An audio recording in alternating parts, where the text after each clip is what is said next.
In sugar beets, GMOs have changed everything. We're able to raise more and better sugar beets, with less inputs. The science backs the success. There are no data out there that show that there's a danger from consuming these products. But the consumer is not backing the process, a growing trend with alarming consequences. If people were to take that technology away from us, I think that could mean the end of the sugar beet industry.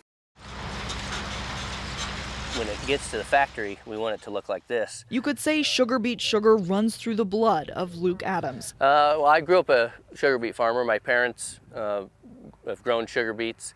So I'm second generation sugar beet farmer, third generation farmer here in Idaho. He's seen the changes in growing firsthand. From irrigation to GPS harvesting, it's all helped his job get easier. But nothing has helped quite like the genetically modified seed.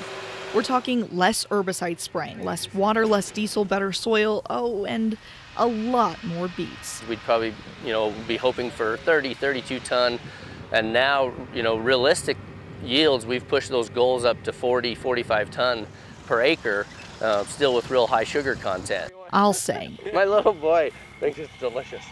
Tastes like sugar. It is pretty delicious. Don Morishita is an expert on sugar beets' #1 threat. He's a weed scientist at the University of Idaho and has been since the early 90s. At that time, the sugar beet growers considered weeds as their #1 pest problem. He saw the transition from conventional sugar beets to GMO sugar beets. He said there's potential for issue with GMO crops in that a seed being resistant to one herbicide means that's the one farmers rely on, and that could alter the type of weeds we see. That means farmers need to be careful with their weed control, but we don't need to be scared about eating the crop, especially with sugar beets, because you don't eat them raw like I did, you eat them in the form of sugar. That whole processing destroys any of the DNA of the GMO that's in those beets.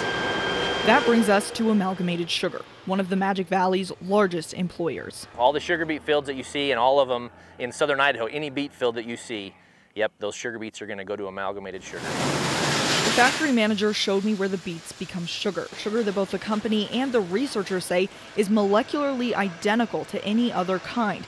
But Amalgamated said that doesn't seem to matter to some companies that skip their sugar in favor of non-GMO cane sugar. I would say that there is a growing percentage of companies who are shifting in that direction. It has impacted Amalgamated Sugar, not to the point where it's hurting us drastically, but it's alarming. Okay, I'll get some more.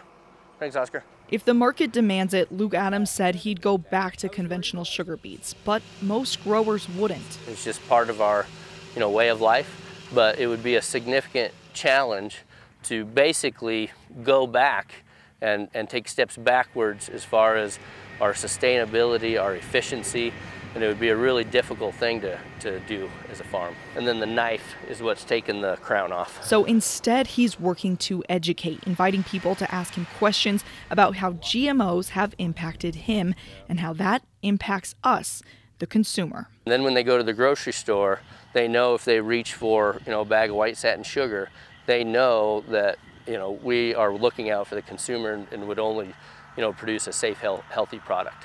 Amy Reed, KMVT, Local 11 News.